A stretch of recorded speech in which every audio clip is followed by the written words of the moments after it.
Welcome to Career Uprising. I'm your host, Lorraine Rise, a career and executive coach dedicated to helping clients who are 40 plus to break free from feeling stuck and transform into the unstoppable force you're destined to become.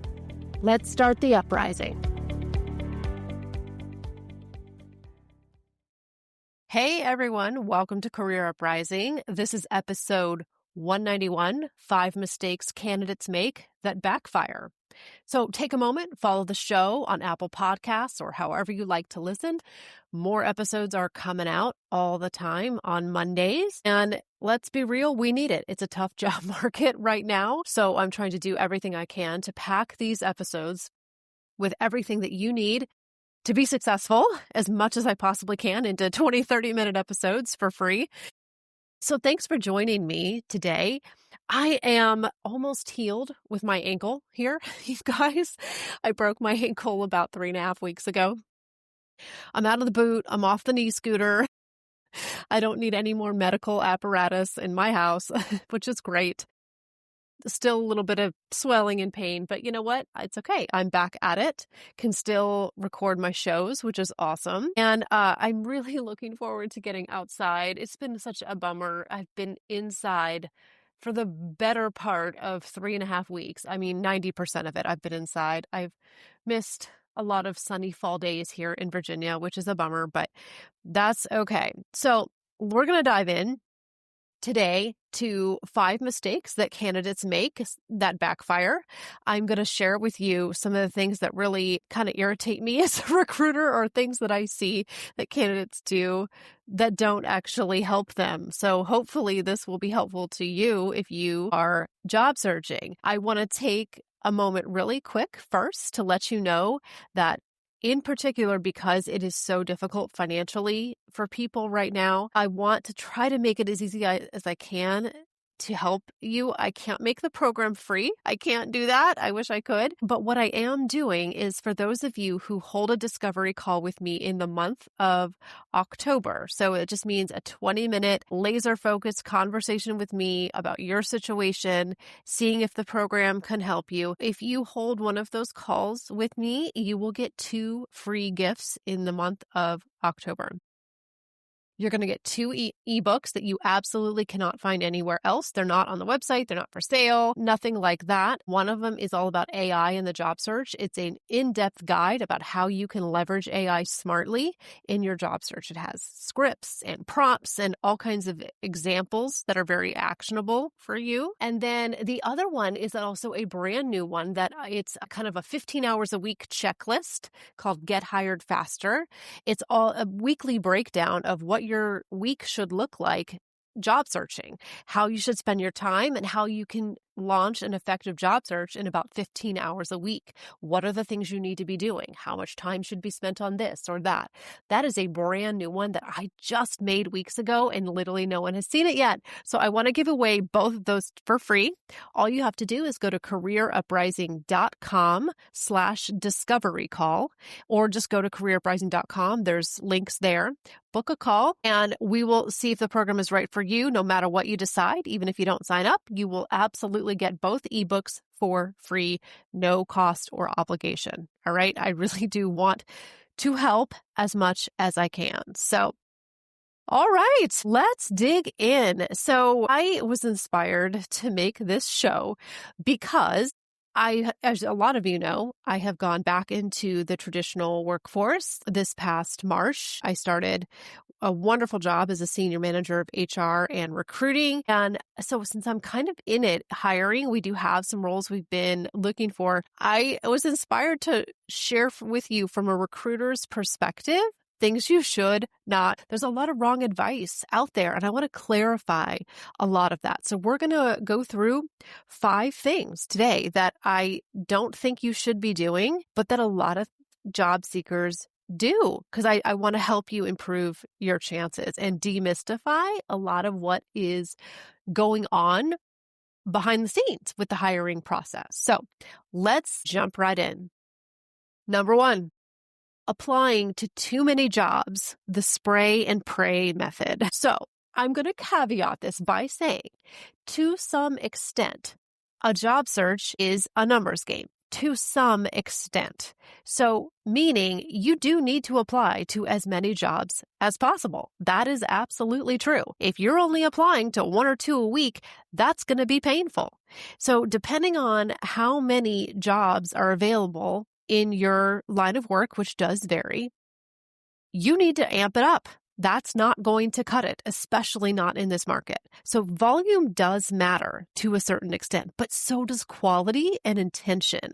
So I don't want you to spray and pray and just apply to things that are not that relevant or that you don't really want or just are kind of a fallback, I'll take it if I have to kind of thing. You're going to run the risk of looking unfocused or desperate, or wasting the recruiter's time clogging up the requisition with unqualified applications. I want you to be targeted and intentional, but at the highest volume you possibly can.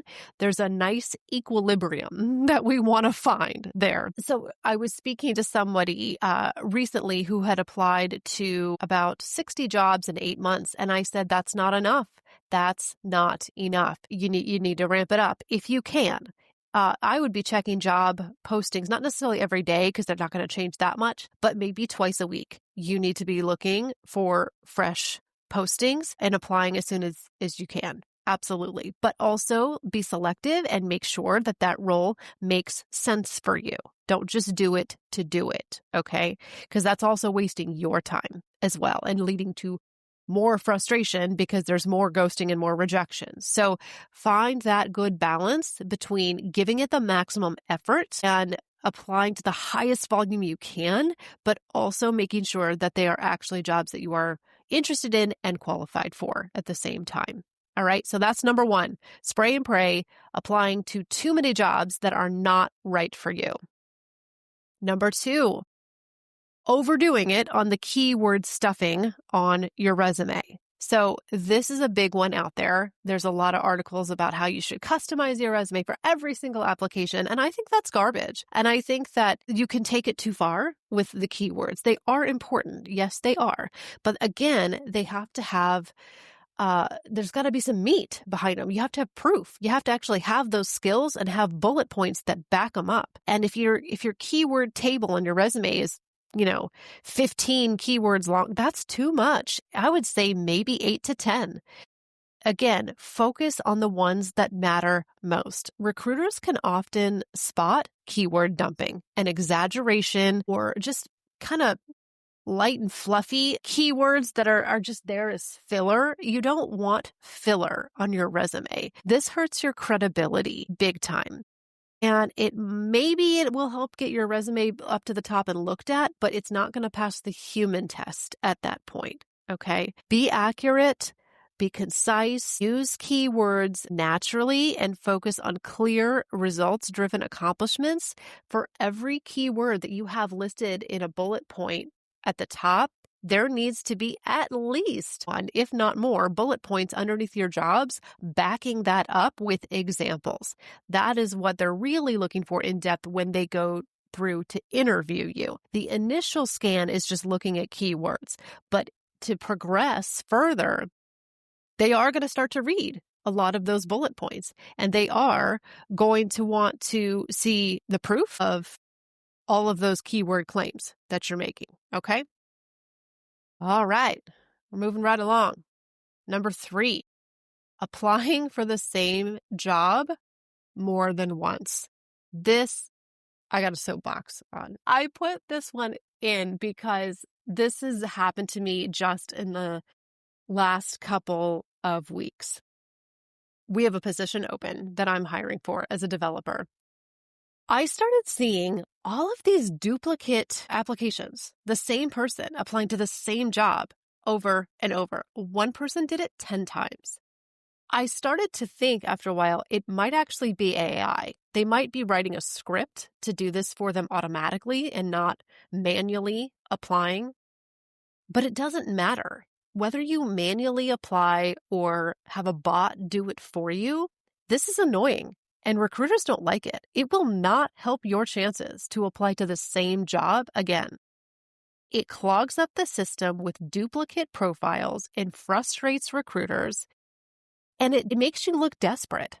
or disorganized, and neither one is a good look. And now, if you want to apply to a different job at the same company, that's different. Now do that with care and make sure that you are qualified and not applying for jobs that are totally different levels or totally different departments. That's not going to look good either. So do it thoughtfully, but do not apply for the same job more than once. What I'd rather you do instead, if you want to put an extra layer in there, is what I'm going to get to in the very next mistake.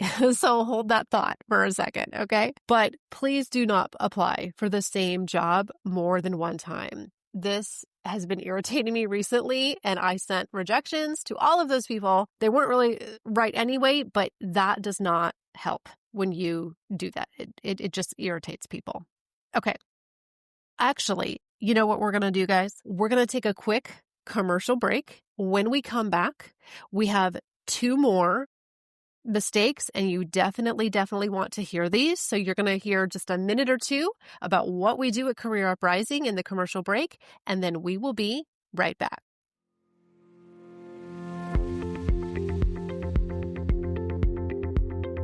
Hey there, listeners. Thanks for tuning in to Career Uprising. I have some exciting news for you. This show has been going steady since 2018, and I have amassed well over 100 episodes so far. So I decided to do something big and bold. I put the best of all of my teachings together in a book. That's right. I have a brand new book on Amazon, Barnes & Noble, and all the major outlets.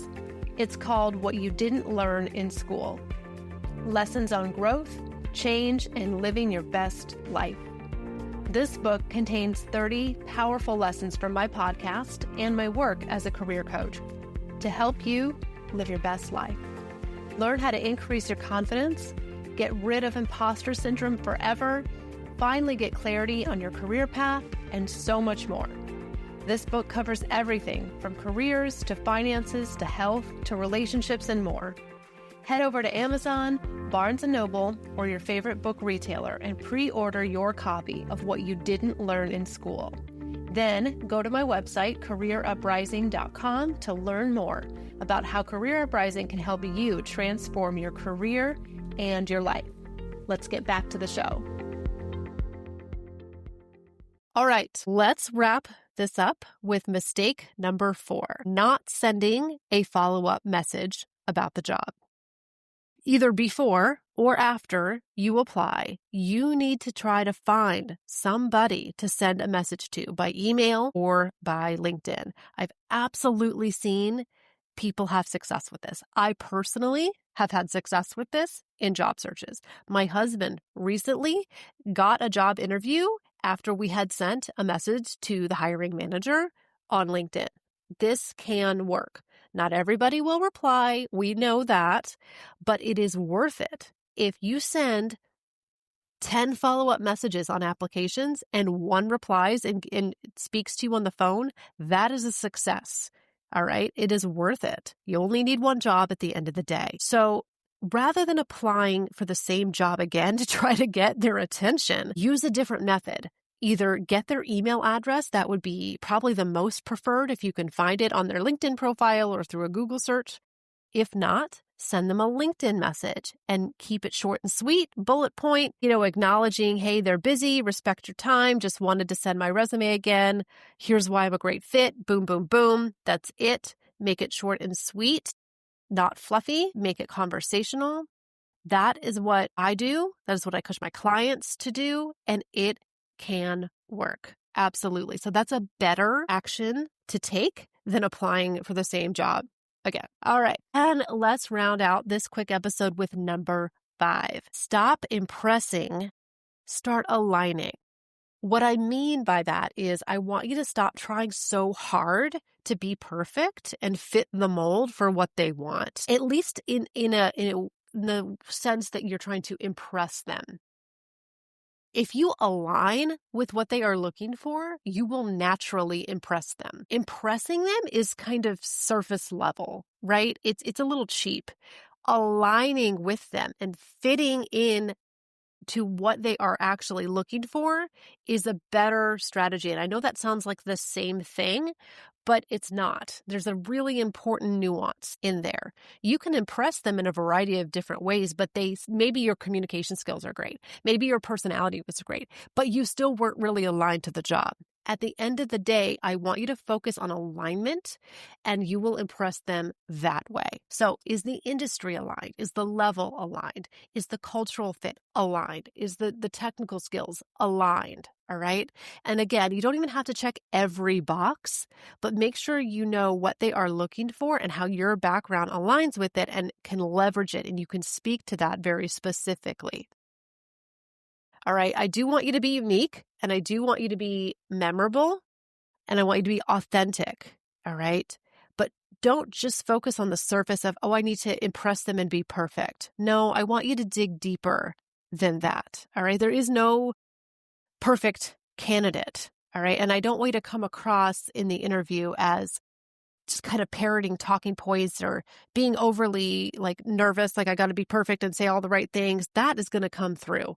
I want you to be calm, cool, authentic, and be able to share specific, relatable stories about how you are aligned with them in your experience. Highlight your unique strengths, even if they aren't exactly perfect. But this whole notion of you have to just impress them is kind of the wrong strategy.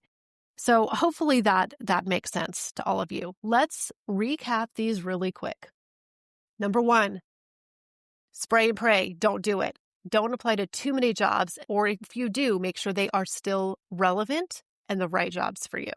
Number 2 is over embellishing or keyword stuffing too much so that it's fluffy and inauthentic and just looks like you're putting filler words into your resume. Number 3, applying for the same job more than once. Don't do it. Number 4, failing to send a follow-up message. You should always do that. Do your due diligence and find somebody to message. And number 5, trying too hard to fit the mold.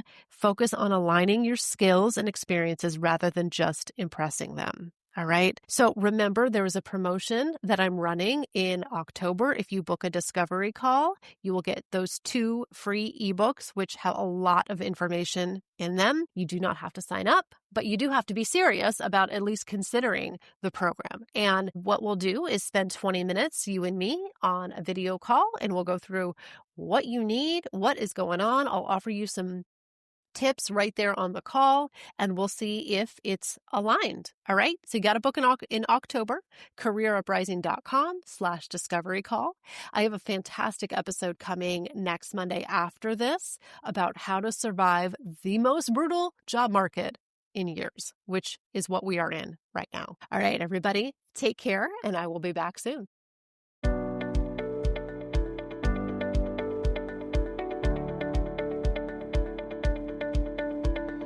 Hey, it's Lorraine, and I want to say thanks for listening. If you found value in today's show, I would be honored to have your review on Apple Podcasts. It's the single best way to help this show be found by other listeners, and you'll earn some good karma. Thanks again for tuning in, and I can't wait to connect with you next time on Career Uprising.